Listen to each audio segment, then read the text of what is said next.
Good evening, my fellow Exorcists, and welcome to the Lair of the Film Exorcist. Tonight, Gold Squadron will be reviewing Star Wars The Bad Batch Episode 7, Battle Scars. As they traverse a decommissioned medical facility, the Batch encounter an unexpected threat.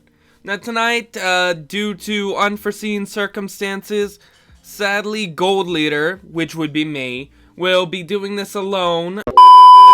Both Gold 2 and Gold 3 will be back next week, but one's in DC right now and the other's at the beach, so you're stuck with me. Thankfully, they also left me some of their notes for the episode, so we'll rely on those before we get to my opinion. Now, before I begin, I'd like to just announce that this video is sponsored by Animal, so go buy yourself some amazing low-priced anime merch, including cute figurines to brighten up your collection, and every time you use the code FILM, you'll get 5% off your purchases. Okay, so the episode was, Battle Scars. It follows Rex and, well, that's the big thing. We got Rex. He showed up in this episode as a kind of a guide to how to get the chip out, a saving grace for Omega and the crew, and, Chris explained it better. He said, "It was a pleasant surprise to see Rex show up in this episode. I had my doubts when we first saw the shadowy figure, but when the blasters went off, I knew it was him. I love how Rex is still dealing with Order 66 and the inhibitor chips. When we saw his reaction, the Bad Batch still have their chips in them. I don't blame him. I love how we finally saw Wrecker's chip go off since the last 6 episodes were building up to it. I also felt nice to hear him speak complete sentences, however dark they were." I agree. I had faith that Tech, Echo, and Hunter would be fine, and it was good to see them get their chips removed as well. I loved seeing Rex fade into the shadows. Now it's time to see more trailer shots make it into the show, like the Venator's engines go off during the Bad Batch's fight against the Empire.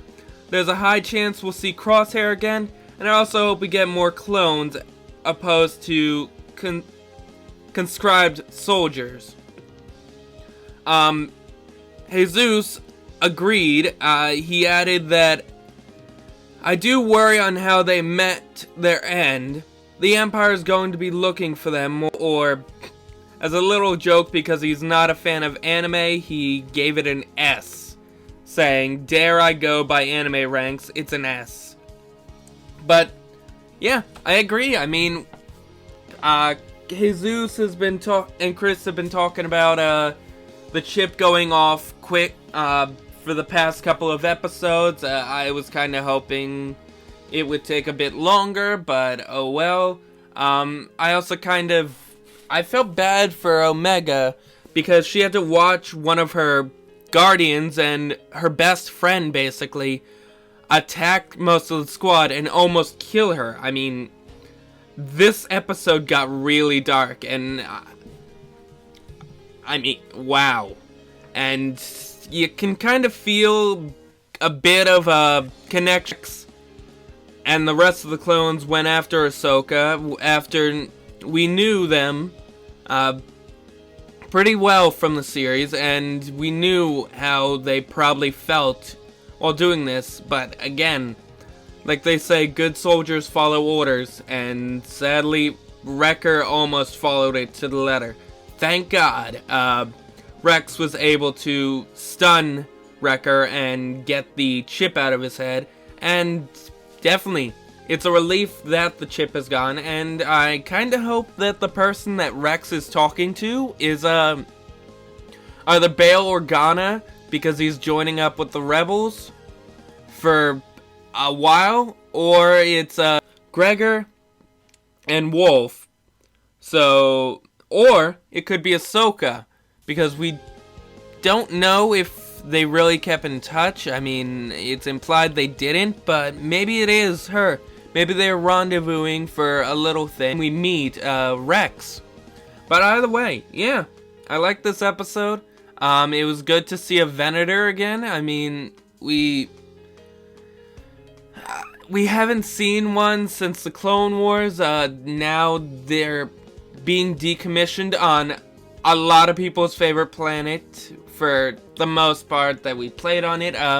It's Baraka, which is the planet that Cal Kestis goes to and works there as... He actually works for the Mining Guild, or the Scrapper Guild. That's who it is, the Scrapper Guild that we see in this episode. And I wouldn't be surprised if we maybe saw Cal during this series. I mean, that would be a pretty cool Easter egg that would come out of having Jedi Fallen Order so close to the timeline. And yeah, I mean, next week we may see the Empire come back, bring Crosshair with them to hunt down the Bad Batch through Baraka. On top of that, we may see a big fight against the Scrapper Guild. I wonder if that was a Dian Noga that almost ate Wrecker. I mean, that would be pretty cool. I mean, Wrecker's getting a lot of shit during this series, and this one, the guy's afraid of heights. You make him go over that, and then he almost gets eaten. I mean, who wouldn't feel bad for him? And then he almost kills his squad, which, damn, I hope for the next couple of episodes they cut the slack on Wrecker, because it's really breaking my heart to see the big guy go through so much.